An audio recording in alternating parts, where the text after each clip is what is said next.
अस्सलाम वालेकुम, आप देख रहे हैं समा और मैं हूं मोनिस रजा और आपके साथ मैं हूं मुनीज़े मोइन। यहाँ आपको बताते चलें कि PP 90 भक्कर के 15 पोलिंग स्टेशन के गैर हतमी और गैर सरकारी नताइज।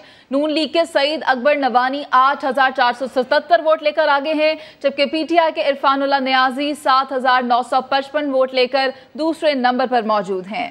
जी हाँ, PP 90 भक्कर के 15 पोलिंग स्टेशन के गैर हतमी गैर सरकारी नताइज। नून लीग के सईद अकबर नवानी 8,477 वोट लेकर आगे हैं।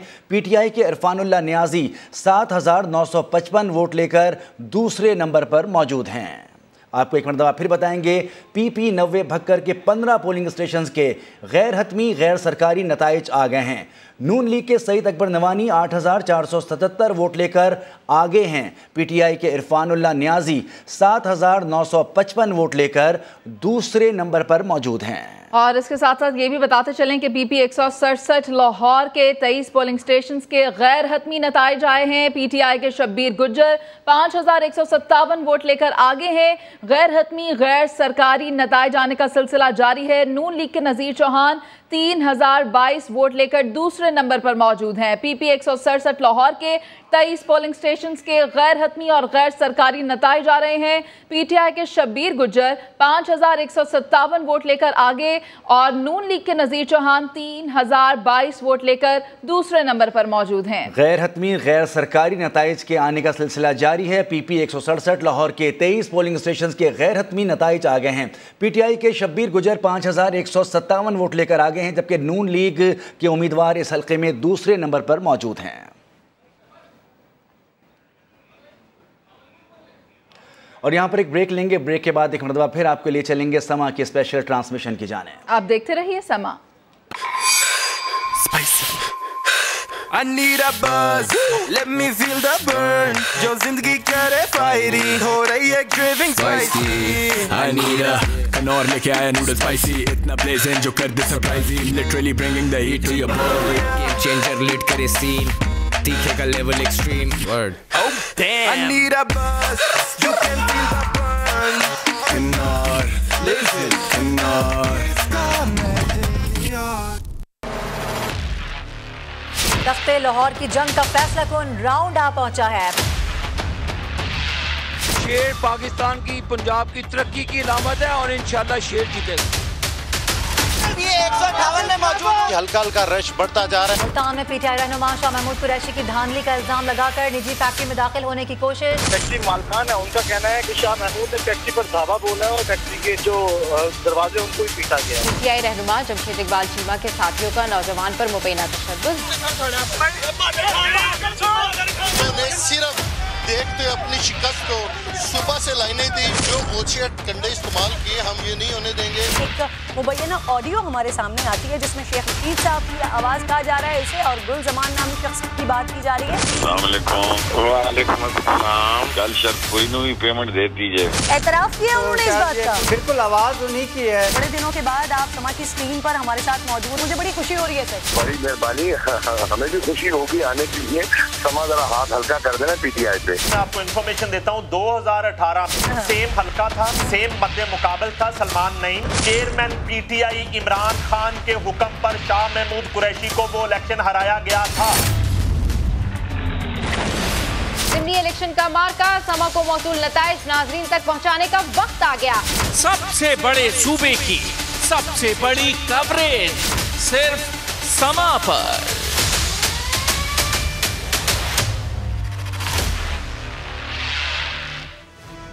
वेलकम बैक वंस अगेन जी। थ्रू आउट हमारी ट्रांसमिशन जारी है। एक एक पोलिंग स्टेशन पर एक एक नतीजे पर नज़र रखी हुई है, कहाँ पर कौन आगे है कौन पीछे है।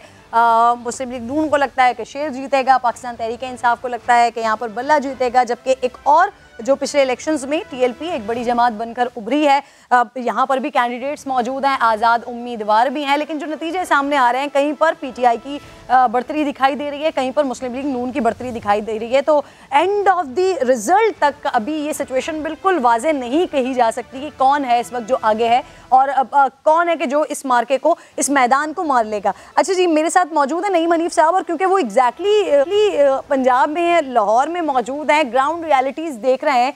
नईम साहब, आप प्रेडिक्ट कर सकते हैं, बता सकते हैं सिचुएशन को कि इस वक्त हमारे पास मुख्तलिफ चीज़ें हैं ना, कहीं पर हमें मुस्लिम लीग नून आगे दिखाई दे रही है, कहीं पर हमें PTI आगे दिखाई दे रही है। क्या आपको लगता है कि PTI या मुस्लिम लीग नून नताइज को कम्प्लीटली अपने फेवर में करने में कामयाब होती हुई दिख रही हैं? देखिए किरण, इतना नेक टू नेक है और इतना कम मार्जिन है अभी तक का जितने रिजल्ट सामने आए हैं। ये तो कोई 50-60% जब रिजल्ट कंपाइल हो जाता है फिर इस बात का अंदाज़ा किया जा सकता है। अलबत्ता एक बात मैं ज़रूर आपसे शेयर करना चाहूँगा कि सिर्फ आज के नताइज पर इन्हिसार नहीं है 22 तारीख के वज़ीर आला के इंतखाब का।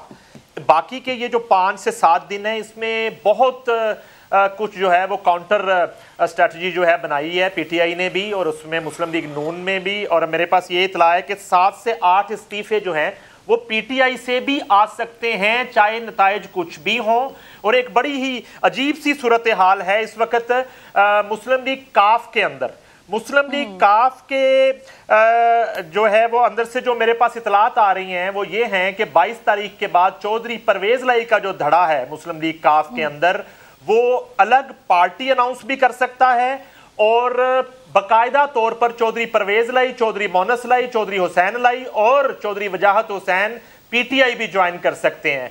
और इस सूरत हाल का चौधरी शुजात हुसैन को भी इल्म है। चौधरी शुजात हुसैन जो कि पार्टी के सदर हैं, 10 जो वोट हैं मुस्लिम लीग काफ के, वो चौधरी शुजात हुसैन की हदायत पर जो है वो दिए जाएंगे। वो किसी भी तरह का फैसला कर सकते हैं चौधरी शुजात हुसैन उस सूरत में जब हमजा शहबाज शरीफ और चौधरी परवेज लाई में टाई पड़ जाती है, जब इनका स्कोर बराबर हो जाता है या 1-2 वोटों का फर्क होता है। तो इस सूरत हाल में मेरे पास जो इतलात हैं, मुफाहमत के जो बादशाह हैं आसिफ अली जरदारी और वज़ीर आज़म पाकिस्तान मियाँ शहबाज शरीफ, वो इस हवाले से कुछ बात कर भी चुके हैं। इस तरह की सूरत हाल में बिल्कुल यकसर बिल्कुल चेंज हो जाएगा। आज का जो ज़िमनी इंतखाब है 20 सीटों पर, वो भी शायद मैटर नहीं करेगा मुस्लिम लीग नून के लिए, अगर इस तरह की सूरत हाल में मुस्लिम लीग नून फंस जाती है। ये एक बड़ी अजीब सूरत हाल है और ये पहला मौका है। खालिद अजीम साहब इस पूरे लीग को बड़ी अच्छी तरह से जानते हैं। 2002 में ये इसका क़याम जो है वो वजूद आया था, वजूद इसका क़याम में। मैं समझता हूँ कि पहली मरतबा ये नूरा कुश्ती नहीं है, बड़ी शदीद लड़ाई है और लड़ाई बहुत बढ़ चुकी है। सिर्फ चौधरी शुजात और चौधरी परवेज लाई ने अभी फ्रंट ऑफ मीडिया एक दूसरे को बुरा भला नहीं कहा। अलबत्ता चौधरी वजाहत हुसैन की तरफ से पैसे लेने तक के इल्जामात लगाए जा चुके हैं चौधरी शुजात हुसैन के बेटों पर, चौधरी सालिक हुसैन पर, चौधरी शाफे हुसैन पर, और जो उनके चीमा साहब हैं उन पर बड़े संगीन इल्जामात हैं। और जहां तक चीमा साहब की बात है, वो शायद वो भी आसिफ अली जरदारी साहब और मियाँ शहबाज शरीफ के साथ शामिल हैं। सालिक हुसैन भी कन्विंस्ड हैं कि शायद वो चौधरी शुजात हुसैन को मनाने की कोशिश करेंगे कि वो 10 में से 7 वोट दिलवा सकते हैं, 6 वोट दिलवा सकते हैं। कितने लोग उनके गैर हाजिर होंगे और उस दिन PTI के कितने लोग गैर हाजिर होते हैं। नून लीग ने इस पर भी बड़ी तेजी से काम जो है जारी रखा हुआ है पिछले तकरीबन गुज़िश्ता 2 हफ्ते से। तो अभी ये मैच जो है, ये खेल अभी खत्म नहीं हुआ। अभी आज के जो नताइज आएंगे, वो स्कोर क्या सामने आता है, उसके बाद भी अभी बड़ा खेल बाकी है। हाँ, बिल्कुल सही कह रहे हैं आप। अच्छा मलिक साहब, 2018 के इलेक्शंस में जब ये नताइज का सिलसिला आना शुरू हुआ था सर, फिर हम रात गए तक और सुबह तक नताइज का इंतज़ार करते रहे थे। वो एक RTS वाला जो बड़ा एक मज़ेदार सी एपिसोड थी, वो हुआ था सारा। अभी खान साहब ने एक ट्वीट किया है, कह रहे हैं कि 15 सीट्स का एक नतीजा शायद उनके पास आ गया है और 15 सीट्स हैं जो कि पाकिस्तान तहरीके इंसाफ उस पर जीत रही है। लेकिन वो साथ साथ ये भी कह रहे हैं कि आगे के जो 3-4 घंटे हैं वो बहुत ज़्यादा इंपॉर्टेंट हैं और PTI के तमाम लोग ड्यूटी दें, नज़र रखें, पहरा दें इसके ऊपर। कुछ भी हो सकता है, नताइज चेंज हो सकते हैं। तो वो शायद 2018 में जो कुछ RTS सिस्टम हुआ था, वो खान साहब बहुत अच्छे तरीके से इस सारी एपिसोड को जानते हैं। शायद उसी तनासुर में फिर ये बात करने की कोशिश कर रहे हो। वो क्या कहते हैं आप? दोनों पार्टियां बहुत अच्छे से जानती हैं। 13 और 18 नून लीग भी बड़ी एक्सपर्ट है इसके ऊपर और पीटीआई भी बड़ी एक्सपर्ट है। किसी को शक व शुबा भी नहीं है और तरीकाकार से भी बखूबी वाकिफ है। दोनों जमातें वाकिफ है। मैं बिल्कुल संजीदगी से बता रहा हूँ कि कहाँ क्या होता है और कैसे करना है। ये भी पता है, इमरान को भी पता है, नून को भी पता है। इस वक्त मैच है 50-50 का। राइट नाउ जो काउंटिंग के रिजल्ट्स हैं स्वाए 1-2 नशिस्तों के, एक वो डीजी खान वाली नशिस्त है, वो लगता है कि बड़ा क्लियरली एक ट्रेंड है, सेट हो रहा है। एक वो वट्टू साहब वाली नशिस्त है, वो लगता है कि बड़ा क्लियरली एक ट्रेंड है, सेट हो रहा है। बाकी हर नशिस्त के ऊपर 50-50 का मैच है और आप उसको क्लेम कर लें, जो मर्जी क्लेम कर लें, अभी कहना कबलस वक्त है, क्योंकि जब तक कोई 70% 75% पोलिंग स्टेशन के आपके हाथ में नतीजे ना हो, आप अच्छे से प्रेडिक्ट नहीं कर सकते। और इमरान अगर 15 क्लेम कर रहे हैं तो वो अपना एक बयानिया बनाने की राह हमवार कर रहे हैं, क्योंकि इसके ऊपर वो सुबह कुछ भी कह सकते हैं। अगर वो 15 की बजाय 7 निकली तो वो कहेंगे 8 चोरी होगी मेरी, और अगर 15 की 15 होगी तो बल्ले बल्ले शाबाश, अवाम ने मेरा साथ दे दिया। तो not bad as a political strategy, लेकिन अभी ये बहुत कबलस वक्त है ये कहना कि किस तरफ जा रहा है। और खालिद साहब अगर ये मैं बिल्कुल यही बात कर रहा था, मैं यही बात कर रहा था कि जी क्या अगर ये 15 सीट्स हो भी जाती हैं जिसको इमरान खान साहब क्लेम कर रहे हैं, अगर ये 15 सीटें हो भी जाती हैं तब भी वो 5 सीट्स के लिए तो ये बयानियां बनाएंगे कि उनका इलेक्शन चोरी हो गया। जी डेफिनेटली हो सकता है वो उस अंदाज में ना बनाए, लेकिन 15 के हवाले से अगर वो अभी आज उन्होंने अभी ये बात कर दी तो वो उन्होंने इस बात की बुनियाद रख दी है कि ये तो हम जीते हुए थे, बाद में इसके नताइज जो है वो तब्दील कर दिए गए। और देखिए इस वक्त उनके लिए ये बात कहना इसलिए आसान है कि वो इस वक्त अपोजिशन में बैठे हुए हैं। क्लेम जो है वो तो मुस्लिम लीग नून वालों ने भी ये किया हुआ है कि हमारी 14 से 16 सीटें हम जीत रहे हैं, और अगर उनकी वो सीटें लूज होती हैं तो वो फिर किसी को ब्लेम नहीं कर सकते, क्योंकि वो हुकूमत में बैठे हुए हैं।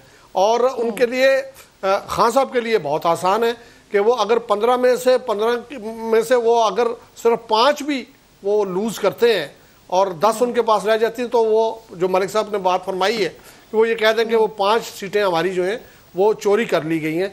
लेकिन फिलहाल मैं ये समझता हूँ अगर 15 उनको मिल जाती हैं तो फिर शायद वो बाकी 5 पे इसलिए ना कहें कि जी मुझे तो पहले ही पता चल रहा था कि हम 15 पे जीत रहे हैं। एक और सीट को मलिक साहब ने 2 सीटों का कहा क्लियर है, एक तीसरी सीट और जो है और भावल नगर का क्लियर ट्रेंड है, एक नून लीग क्लियर है और एक पे पीटीआई क्लियर है। तीसरी सीट जो है वो लोधरा वाली एक क्लियर हो रही है, वो पीर रफीउद्दीन बुखारी जो कि इससे पहले जहांगीर तरीन के मुकाबले में मुस्लिम लीग नून के कैंडिडेट हुआ करते थे, वो अब आज़ाद हैसियत में खड़े हुए हैं।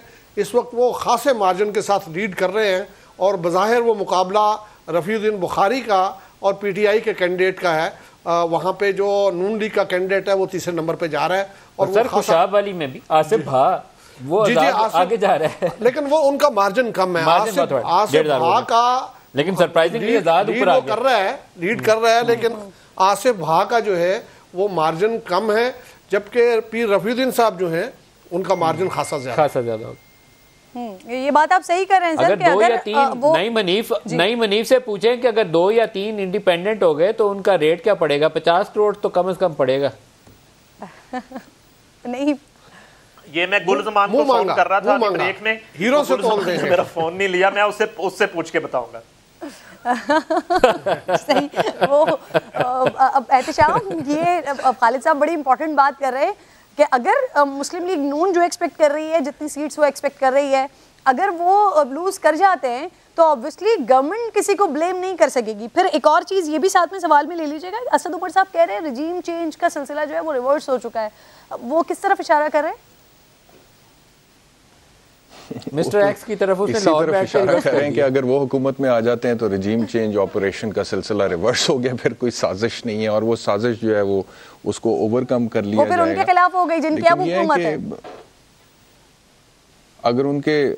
अगर मिसाल के तौर पे पीटीआई इलेक्शन हार जाती है, अपेरेंटली जो मेरी राय है कि मुझे लग रहा है कि ज़मीनी इंतखाबात में ये लोग जो सीटें हमजा शहबाज को रिक्वायर्ड हैं वो ले जाएंगे और आगे पाकिस्तान मुस्लिम लीग नवाज की हुकूमत ही चलेगी, तो फिर जाहिर है वो कहेंगे कि ये ऑपरेशन रिजीम चेंज की दूसरी स्टेज थी जिसके ज़रिए से तवालत बख्शी गई है इस इम्पोर्टेड हुकूमत को, तो फिर उनका वो नैरेटिव होगा।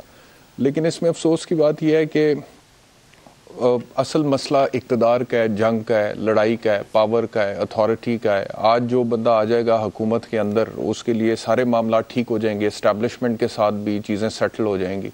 लेकिन जो मसाइल हमारे हैं, आपके हैं, पाकिस्तान के लोगों के हैं, वो वैसे ही रहेंगे। वो मेजर फोकस है नहीं। The focus, the entire focus is basically on their own politics, और वो पॉलिटिक्स उनके लिए एक टूल है how to get into power. तो उसके लिए हर पार्टी कोशां है और उसके लिए तमाम स्टेक होल्डर्स भी अपनी अपनी गेम खेलते हैं।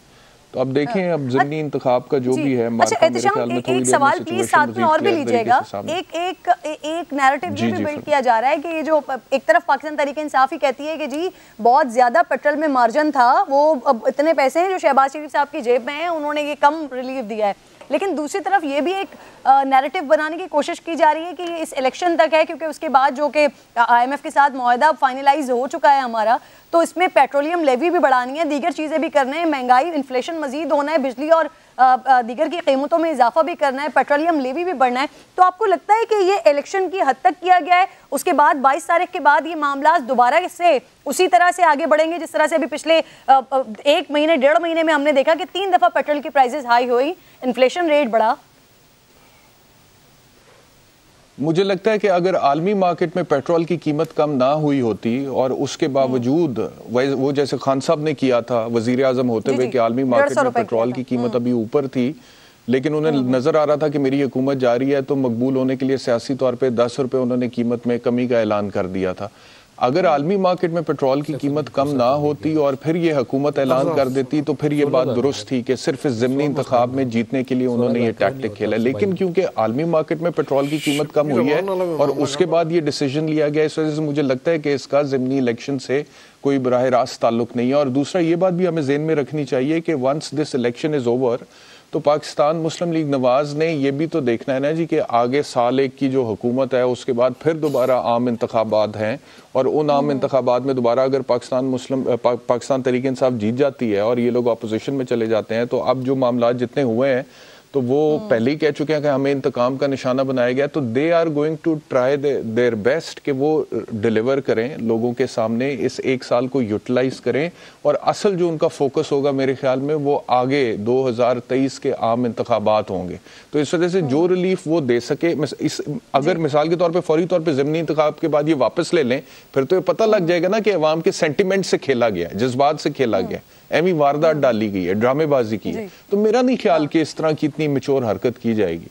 मुझे लगता है कि जनरली वो जितनी देर यहाँ पर ये भी है प्लीज, क्योंकि मुझे आपने जाना है तो मैं चाह रही हूँ कि अभी मैं तेजी से आपसे क्वेश्चंस कर लूँ।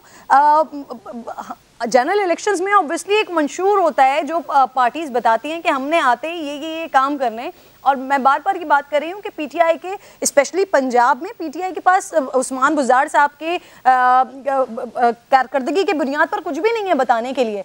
तो ये जो ज़िमनी इलेक्शन है ये बेसिकली एक गवर्नमेंट के हवाले से हो रहा है कि अगर पीटीआई आ जाती है, वो खातर खा सीट्स ले लेती है, तो पीटीआई गवर्नमेंट बनाएगी, वरना मुस्लिम लीग नून गवर्नमेंट को कंटिन्यू करेगी। फिर 22 तारीख का एक अहम मामला है, तो पीटीआई के पास कोई टारगेट है? अगर आ जाती है, हुकूमत बना लेती है, देन व्हाट नेक्स्ट, क्या करेगी? देखें, मैं अब बड़ी खुल के ये बात कहूँगा कि मुझे पाकिस्तान मुस्लिम लीग नवाज की सियासत से माजी में भी इख्तलाफात रहे हैं, अभी भी हैं, लेकिन अगर मेरे सामने एक पाकिस्तानी लाहौर के एक सिटीजन के हवाले से मुझे ये 3 ऑप्शंस दी जाएं कि इनमें से एक आपका चीफ मिनिस्टर कौन आपको लगता है कि सही हो सकता है, पहले एक परवेज़ इलाही साहब, बुज़दार साहब, हमजा शहबाज साहब। परवेज़ इलाही साहब को मैं देख चुका हूँ, परवेज़ इलाही साहब की पॉलिटिक्स मेरे सामने है। मुझे लगता है कि वो मौका परस्ती की, मुफाद परस्ती की सियासत सारी ज़िंदगी की है उन्होंने, उनकी फैमिली ने। तो मुझे I do not accept him as the chief, मतलब कि मेरे मसाइल का हल परवेज़ इलाही के पास मुझे नहीं लगता एक पाकिस्तानी की हैसियत से। बुज़दार साहब को मैं देख चुका हूँ, बुज़दार साहब की जो परफॉर्मेंस है, जिस तरह से वो ऑपरेट होते रहे, अब जिस तरह से केसेस उनके सामने आ रहे हैं, फरागोगी वाली एपिसोड, बाकी सारे मामला, डीपीओ, पाक पतन, ये वो, अब बुज़दार साहब हैं किधर? मतलब कि एक बंदा, आप 4.25 साल इस मुल्क के सबसे बड़े सूबे के वजीर आला रहे हैं एंड यूर नोवेयर नाउ, कोई इम्पैक्ट ही नहीं है आपका। तो I don't want to see Usman Buzdar as my chief minister, मुझे बुज़दार भी नहीं चाहिए। हमजा शहबाज के ऊपर एक जो तनकीद है वो ये है कि जे देखें, ऊपर बाप प्राइम मिनिस्टर है, बेटा नीचे चीफ मिनिस्टर है, मारूसियत है। बिल्कुल ठीक है, अपनी जगह पे ये आर्ग्यूमेंट है, लेकिन उसके बावजूद जाती तौर पे मुझे ये लगता है कि वजीर आला की कुर्सी के लिए फर्स्ट टाइम अगर हमजा शहबाज आ रहे हैं, तो उनको मौका मिलना चाहिए। उस्मान बुज़दार अगर मेरा चीफ मिनिस्टर है, परवेज इलाही चीफ मिनिस्टर है, उससे बेहतर है कि हमजा शहबाज आ जाए। हमजा शहबाज चीफ मिनिस्ट्री करे, पहली दफा मौका मिलेगा, देखेंगे कि क्या परफॉर्म करते हैं चीफ मिनिस्ट्री का। बाकी वो ठीक है, मारूसियत, कौन यहाँ पे मारूसियत नहीं है? पीपल्स पार्टी की तरफ देखोगे, बिलावल भुट्टो मारूसियत नहीं है, ज़ैन कुरैशी मारूसियत नहीं है, और कई मिसालें इस तरह की मैं आपको दे सकता हूं मारूसियत के हवाले से कि एक खानदान जो पॉलिटिक्स में है उनको फिर नस्ल दर नस्ल पॉलिटिक्स चलती है। लेकिन एक बंदा आया है, यंग है, हमजा शहबाज यंग है, पोटेंशियल है, जेलें काटी हैं, तो अब आके अगर उनको मौका मिलता है तो मुझे हमजा शहबाज में लगता है कि उस्मान बुज़दार की निस्बत या परवेज इलाही की निस्बत, जो कि दोनों टेस्टेड है, I'd like to test him as the chief minister, अगर आप मुझसे जाती तौर पे पूछे तो। सही। अच्छा, परवेज इलाही साहब की वज़ादारी के हवाले से, चौधरी बिरादरान की वज़ादारी के हवाले से खालिद साहब पिछली ट्रांसमिशंस में बहुत ज़्यादा तस्करा करते रहे, तो खालिद साहब आप इस बात से अग्री करेंगे जो एहतशाम ने की कि मौका परस्ती की सियासत की है परवेज इलाही साहब ने हमेशा की है जी, और बड़े उनकी इस मामले में एक पूरी हिस्ट्री मौजूद है, और वज़ादारी के तकाजे जो हैं वो चौधरी शुजात साहब निभाते रहे हैं, और उन्होंने इस सारे मामले को समेट के रखा है खासी हद तक। लेकिन परवेज इलाही साहब को जब मौका मिलता रहा है, अभी रिसेंट मिसाल आप देख लें कि एक दिन पहले वो इंटरव्यू दे रहे थे और वो नैपियाँ बदलने की बात कर रहे थे, और बाद में जब उनको ये महसूस हुआ, क्योंकि उस वक्त वो नंबर गेम जो है अगर हम जेन में रखें उस टाइम की जो है, ये जहांगीर तरीन ग्रुप और अलीम खान ग्रुप जो है इसको छोड़ के बाकी पोजीशन में पीटीआई और प्लस उनका जो काफ लीग है उसका एहताम, उसको बर्तरी हासिल थी, फोकियत हासिल थी, लिहाजा उन्होंने उस वक्त इसी चीज़ को देख के ये किया, और इस चीज़ को भी उन्होंने फरामोश कर दिया कि सारे मामले में वो बहुत ज़्यादा हद तक चौधरी शुजात साहब को इन्वॉल्व करवा चुके हैं। चौधरी शुजात साहब जो हैं उनके मुज़ाकरात करवा चुके हैं उन सारे लोगों में, ख़ास तौर पे आसिफ अली जरदारी के साथ उनके बहुत सारे मामला तय हो गए थे। तो एक रिसेंट मिसाल जो है ये तो आपके सामने है, और अगर ये बहुत इंतहा पे वो ना गए होते इस मामले में तो चौधरी शुजात जो हैं वो यकीनी तौर पे अपना रास्ता इस अंदाज में इतने जिसको कहते हैं कि वो एक फैमिली की एक तरह से रुसवाई वाला मामला था कि उन्होंने बिल्कुल एक क्लियर अपने इख्तिलाफ का जेस्चर दिया, और वहाँ उनके हिदायत पे 2 अरकान जो है उन्होंने शहबाज शरीफ साहब को वोट दिया। ये कभी ना होता अगर परवेज इलाही साहब जो है इस मौके पे ये काम ना करते। परवेज इलाही साहब जो है वो उनके सारे मामलात पूरी तरह से इस साइड पे डिसाइडेड थे, और चौधरी शुजात साहब के जरिए डिसाइडेड थे। तो वज़ादारी का जो मामला है वो निभाते रहे हैं चौधरी शुजात साहब, इससे पहले भी परवेज इलाही जो है। जी जी, मुझे क्विक ब्रेक लेना है एहतशाम, आप कंक्लूड कर दीजिए लास्ट। बस मैं सिर्फ 1 मिनट में, एक सूरत में हमजा शहबाज की निस्बत मैं किसी मतलब कि I'd like to see somebody else as the chief minister. वो पाकिस्तान तहरीक इंसाफ का अगर कोई कैंडिडेट मिसाल के तौर पे जो उनका सारा नजरिया बयानी है ना, तब्दीली, करप्शन खत्म करेंगे, इकोनॉमी को बेहतर करेंगे, 50 लाख घर देंगे, 1 करोड़ नौकरियां देंगे, मारूसियत के खिलाफ बात करते हैं, ये सारी चीज रियासत मदीना की सिमत में जा रहे हैं, तो ये सारी चीजें अगर मुझे जेन्युइनली नजर आए ना कि किसी कैंडिडेट में है, तो फिर हमजा शहबाज की जगह मैं कहूंगा कि ठीक है, हाँ मेरे सामने, लेकिन इन सारी बातों के बाद मेरे सामने परवेज इलाही साहब को सामने लाके खड़ा कर दें, जो पिछले 40 साल से इक्तदार में है, जो मुशर्रफ साहब के साथ रहे, जो जरदारी साहब के डिप्टी प्राइम मिनिस्टर रहे, जो अब इमरान खान साहब के साथ है। तो ये कहां की तब्दीली भाई? मैं पढ़ा लिखा आदमी हूं, मेरे अंदर शऊर है, मुझे अब इस तरह बेवकूफ तो ना बनाए कि बातें सारी अच्छी अच्छी करके बाद में नई पैकिंग में पुरानी चीज मेरे सामने रख दें, तो I am not going to buy that. में हमारे साथ मौजूद, एक छोटा सा ब्रेक ले रही हूँ, ब्रेक के बाद वापस आती हूँ। एक बार से इशारा कर रही थी कि 22 तारीख के बाद हुकूमत सोच रही है कुछ गिरफ्तारियों के हवाले से। नदीम साहब से बात करेंगे इस पर कि क्या हुकूमत को ऐसा करना चाहिए या नहीं करना चाहिए, या फिर वही जो पीटीआई ने किया वही करने जा रहे हैं। एक ब्रेक लेते हैं, वापस आकर बात करते हैं।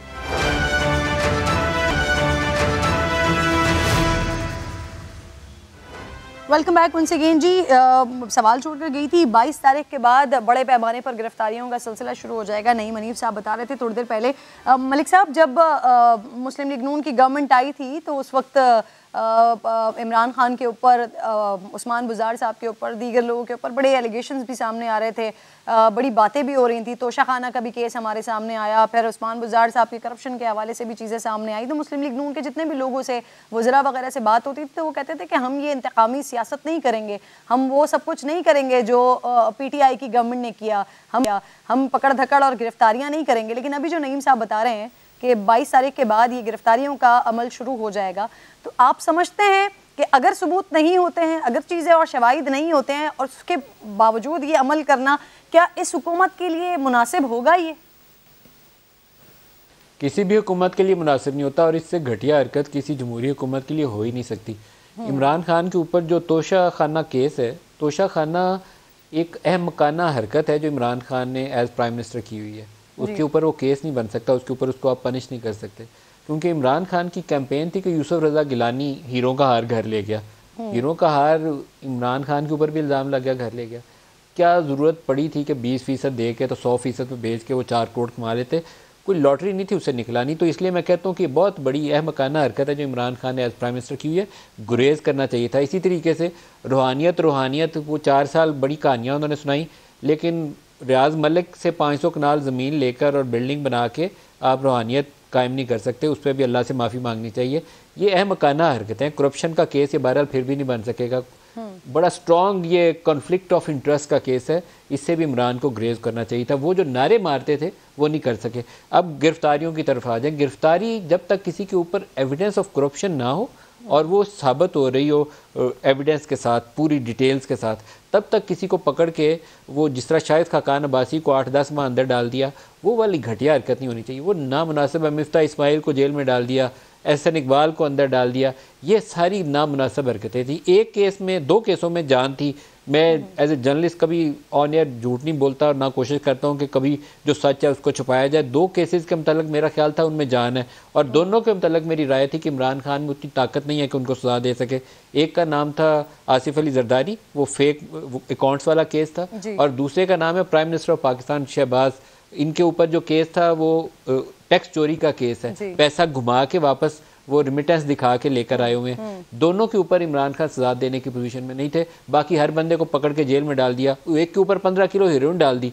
ये सारे जाली केस थे और इस पे इन्हें माफ़ी मांग लेनी चाहिए दुनिया में, क्योंकि किसी इंसान के साथ ये जुल्म अच्छी बात नहीं है। इसी तरीके से अगर ये काम शहबाज शरीफ करते हैं तो उसको जस्टिफाई नहीं किया जा सकता। ये एक गैर जमहूरी फेल है। जर्नलिस्टों के साथ जो कुछ हुआ, आजकल ये बड़े क्रेडिट लेते हैं सारे, जिन्हें दोनों का दौर बहुत स्यारा है। और अब तो इमरान खान तो मेरे ख्याल में उन्हें अपनी मीडिया के सामने जा जा के बहुत सारी चीज़ों के ऊपर बोलते हैं। इसके ऊपर भी माफ़ी मांग लेनी चाहिए। मीडिया के साथ जो कुछ करते रहे, एक मीडिया चैनल के दफ्तर के बाहर जाके नारे मारते रहे, पथराव करते रहे। अबसार आलम को गोली लगी, मतीउल्लाह जान को उठा लिया गया, असल तूर को मारा गया, नूरानी को मारा गया, रिजवान रजी को लाहौर से उठा लिया गया। कोई एक बंदा हो, कोई खुदा का खौफ करना चाहिए इन लोगों को। खुद को कहते हैं हम जमहूरियत है। ये इतना गैर जमहूरी किसी का रवैया हो ही नहीं सकता जो जर्नलिस्टों के ऊपर अटैक के ऊपर उतरा है, सिर्फ इसलिए कि वो रिपोर्ट कर रहा है और इंडिपेंडेंटली बोल रहा है। आप उसका मुंह बंद करना चाहते हैं, वो वैसे बंद नहीं हो रहा तो उसको उठा लो, शुमाली इलाका जात की सैर करवा दो। ये गैर जमहूरी रवैयों की अक्कासी है कि मैं जो कह रहा हूँ मैं वो मैं सच है, बाकी सारी दुनिया झूठ है। यही खराबी की डिक्टेटोरियल स्टाइल है जो हमारे लीडर्स के अंदर सरायत कर जाता है। वो नाम तो जमहूरियत का लेते हैं कि वो वोट की ताकत से मैं आऊँगा, लेकिन जब इक़्तिदार की कुर्सी पर बैठते हैं, वो जो बैसाखियाँ भी पता होता है कि कहीं और से उधार के आई हुई हैं, किसी वक्त खींची जा सकती हैं, फिर भी अंदर दिमाग के अंदर वो जो रौनक है ना, वो इतनी भर जाती है कि किसी भी जर्नलिस्ट पे, मीडिया हाउस पे अटैक करते हुए, इवन जो ये लाहौर में वो सोशल एक्टिविस्ट थे उनको पकड़ लिया गया। एक ही दिन के अंदर रिजवान रजी को भी पकड़ा गया और उसको भी पकड़ा गया।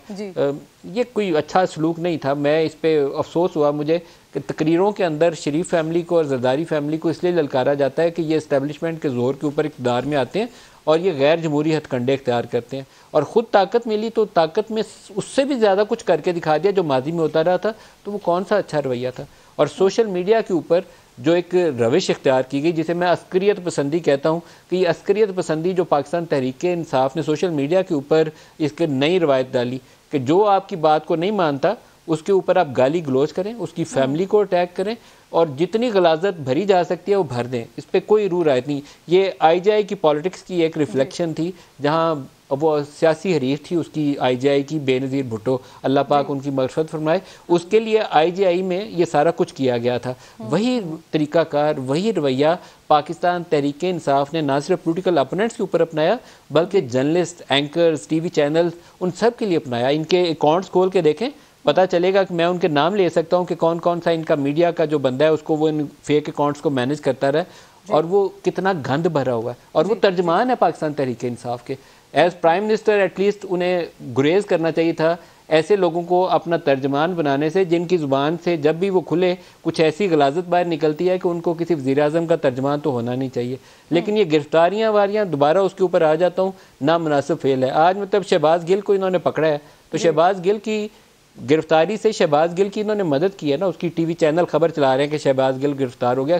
क्यों गिरफ्तार किया है भाई? वो ले जाओ उसको, जाके थाने जाके छोड़ दो अगर कहीं वो इंटरफेरेंस कर रहा था। उसको पकड़ना दुरुस्त काम नहीं है, बिल्कुल नामुनासिब चीज़ है। ले गए हो तो छोड़ दो उसको, रिहा करो। 1 घंटे के बाद वहाँ एक पोलिंग स्टेशन पे उसने कोई इशू किया है, आपने गिरफ्तार किया, आप ले जाओ, जाके छोड़ दो।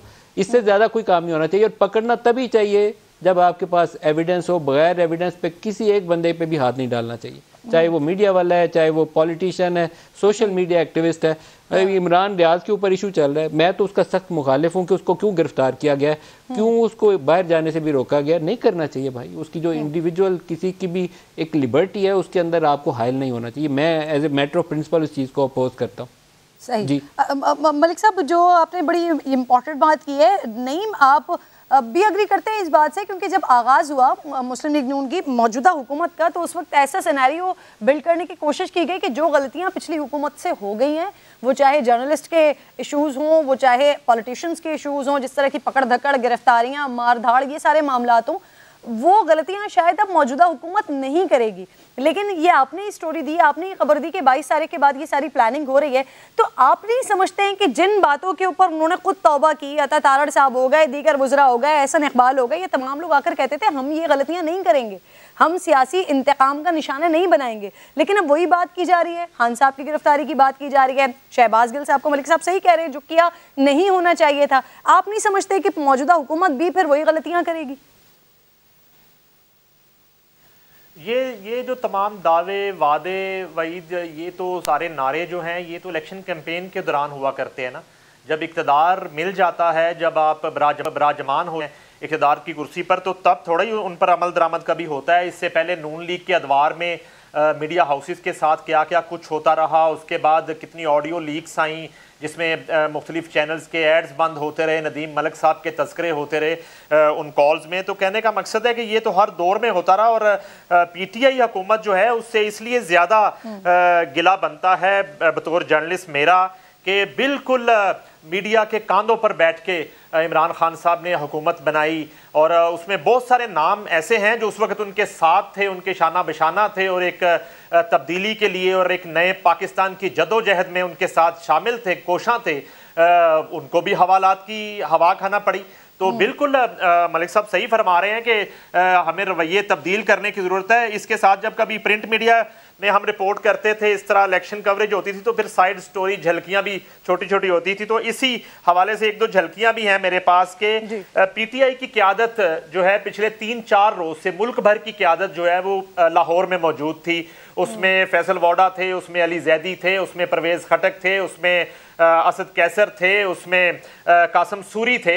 लेकिन एहसन इकबाल साहब का जो वाक़या हुआ और उसके अलावा पूरे पौने 4 साल दौर में जिस तरह जो है एक शिद्दत पसंदी को हवा दी गई और कंटेनर्स पे और जलसों में जिस तरीके से नौजवान नस्ल के जज्बात को उभारा गया, तो मैं सिर्फ आपको ये बताना चाहता हूँ कि इनमें से एक भी रहनुमा किसी होटल में स्टे नहीं किया और बाकायदा ये पार्टी पॉलिसी आ गई कि कोई भी PTI का रहनुमा लाहौर के किसी होटल में स्टे नहीं करेगा, बल्कि cantt, DHA, Y block, Z block और मॉडल टाउन मुख्तलिफ PTI के कारकुनों और कुछ स्पॉन्सर फाइनेंसर्स के घरों में रिहाइश पजीर रहे, बुहारी समेत ये लोग। तो क्यों इस तरह के रवैये जो हैं वो उजागर किए गए कि आज जो है ना हम एक पब्लिक प्लेस पे कोई रहनुमा उस तरह से नहीं जा सकता कि जो एहसन इकबाल साहब का वाकया हुआ। और एक झलकी और है मेरे पास, फवाद चौधरी साहब की दूसरी दफा शदीद किस्म की सरजनिश हुई है चेयरमैन PTI इमरान खान साहब की तरफ से। इससे कबल जब वो जेहलम का ब्रिज क्रॉस नहीं कर सके थे लॉन्ग मार्च के दौरान, तो उससे 2 रोज बाद बनीगाला में जो मीटिंग हुई तो इमरान खान साहब ने बहुत सी ज्यादा नाराजगी का इजहार किया और फवाद चौधरी साहब मीटिंग छोड़कर, अधूरी छोड़कर बाहर चले गए। और अभी भी 2 रोज कबल इमरान खान साहब ने उनकी सरजनिश की है कि वो उस तरह से एक्टिव रोल प्ले नहीं कर रहे लाहौर के अंदर और पंजाब के मुख्तलिफ जो हल्के हैं उसमें जो उम्मीदवार लड़ रहे हैं और उनकी कैंपेन के हवाले से। इस हवाले से जो है वो ताज़ा तरीन इतला है कि फवाद चौधरी साहब की दूसरी मरतबा सरजनिश हुई है और फवाद चौधरी ने उन्हें अपनी वफादारियों की यकीन दहानी करवाई है कि बिल्कुल मैं बड़ी मेहनत के साथ और बड़ी लॉयल्टी के साथ और मैं आपका जानिसार हूं मिस्टर चेयरमैन, आप बिल्कुल मेरी लॉयल्टी पे शक ना करें। तो बाकी ये है कि मान लिया ये बात। मेरे पास तो मेरे पास ये इतला थी, ये आपसे शेयर की है और वो भी मेरी चूंकि इतला है, मेरी मुस्लिम लीग नून के कुछ रहनुमाओं से इससे कबल बात हुई थी तो वो एक लिस्ट उन्होंने मुरतब कर रखी है। मुख्तलिफ केसेस जो हैं वो इन स्टेजेस पर आ चुके हैं कि जैसे फरमा रहे थे मलिक साहब कि पहले इन्वेस्टिगेशन कंप्लीट की जाए। तो नैब में तो कभी भी इस तरह नहीं हुआ। नैब में तो पहले गिरफ्तार कर लिया जाता है, FIA में पहले गिरफ्तार कर लिया जाता है, उसके बाद 90 दिन का रिमांड होता है और 90 दिन के बाद जाके पता चलता है कि उस केस में कुछ भी नहीं था। तो मेरी जो इतला थी वो मैंने आपके साथ शेयर की कि 22 तारीख अगर मुस्लिम लीग नून हुकूमत बनाने में कामयाब हो जाती है तो बहुत से केसेस में बहुत से ऐसे नाम हैं जो अभी सामने नहीं आए, उनकी गिरफ्तारियां भी मुतवक्को हैं। अच्छा, ये जो फराह खान की करप्शन वाले मामलात हैं इसको हम पहले भी अपनी ट्रांसमिशन में डिस्कस करते रहे हैं।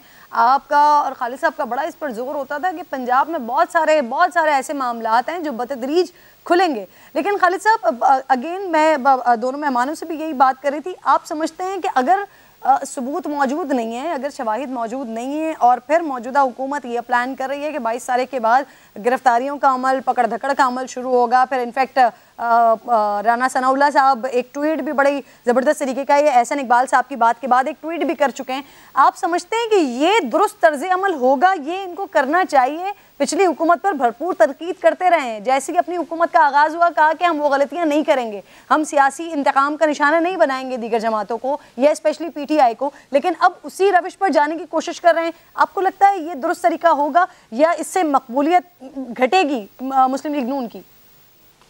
देखें जी, ठोस शवाहिद के बगैर जब भी कभी गिरफ्तारी होती है तो हमेशा फायर बैक करती है। आप बहुत जो स्ट्रांग फुटिंग पे जहाँ कहीं खड़े होते हैं वहाँ से आपको फिर नीचे आना पड़ता है और उसके बाद फिर आप जो दुरुस्त इक़दाम करते हैं वो भी मशकूक हो जाते हैं, क्योंकि आपका जो ट्रैक रिकॉर्ड ये बन जाता है कि जी आप इंतकाम के लिए ये कार्रवाइयाँ कर रहे हैं, आप इंतकाम के लिए लोगों के खिलाफ मुकदमात बना रहे हैं। तो बाद में जब आप सही मुकदमात बनाएंगे तो उनके ऊपर भी शक के साए होते हैं, इसलिए ये तो हमेशा इनके लिए मुश्किलात हुआ। और फिर देखें, इस चीज़ को भी पेश नज़र रखना ज़रूरी है कि बहुत सही मामलात में धुंधलाने की कोशिश की जाती है आजकल सोशल मीडिया कैंपेन के ज़रिए कि जनाब ये तो इंतकाम लिया जा रहा है। आपके पास अगर कोई ठोस सबूत नहीं होंगे तो वो जो सोशल मीडिया पे कैंपेन करने वाले लोग हैं या इस अंदाज में जो तकरीरें करने के मौके मिल जाएंगे लोगों को, उसमें आपके ऊपर जो है वो आपको पॉलिटिकल भी उसका नुकसान होगा। इन सारी चीज़ों को बहुत सोच समझ के, जब तक कोई ठोस चीज़ें ना हो उससे पहले मुंह से इस तरह से हवा निकालना और फिर आप जो है वो बाद में जिसको कहते हैं बीटिंग अबाउट द बुश वाली बात हो जाती है। वो आप एक कारेला हासिल वो क्यों करते हैं जिसको के बाद में आप पूरा नहीं कर सकते हैं। रिसेंटली इसकी सबसे बड़ी मिसाल ये है कि एक छोटा सा एक इख्तलाफी नोट जो है उसको बुनियाद बना के आर्टिकल 6 के तहत कार्रवाई के मामले में इतनी ज़्यादा बयानबाजी कर दी गई है, बल्कि आगे चले गए हैं कि जी हमने कमेटी बना दी है, हालांकि वो कोर्ट का अक्सरीती फैसला नहीं है। तो मैं ये समझता हूँ कि अगर कल को आप इसके बारे में कुछ कर नहीं सकते हैं और आर्टिकल 6 मजाक नहीं है, लोगों को इस बात का पता ही नहीं है कि आर्टिकल 6 बुनियादी तौर पर चीज़ क्या है। मलिक साहब ने अगले दिन बहुत तफसील के साथ अपने प्रोग्राम में इस चीज़ का जो है वो तस्करा किया है कि आर्टिकल 6 जो है वो उस मखसूस उन अनासर का रास्ता रोकने के लिए है जो इस मुल्क का सारा ढांचा लपेट के रख देते हैं। लेकिन यहाँ पे हम बात पे आर्टिकल 6 को सामने ले आते हैं। जी जी, तो मैं इसी बात को ये कह रहा हूँ कि कोई ऐसी चीज़ वो लूज स्टॉक के जुमरे में आती है और कोई जो समझदार लोग होते हैं वो इस किस्म की चीज़ नहीं करते। हाँ, आपके पास कोई सॉलिड सबूत हो तो आप उसके बाद जो है वो लेके आए। और नईम हनीफ साहब जो बात कर रहे थे 90 दिन वाली, उसमें बिल्कुल ठीक बात है। नैब को एक ब्लैंकेट कवर इस बात का मिला हुआ था, और ये असफंदियार वली केस 2000 में डिसाइड हुआ था, उसके तहत ये इसको वैलिडेशन मिल गई थी सुप्रीम कोर्ट की तरफ से भी कि 90 दिन की गिरफ्तारी जो है वो दुरुस्त है। अब वो उसमें आप वो मुसलसल उसका जिस्मानी रिमांड लेते रहते हैं और वो आपके पास रहता है। अब उसमें चूंकि इन्होंने कानून में अमेंड कर दिया उसको, इसलिए वो चीज़ मौजूद नहीं रहेगी।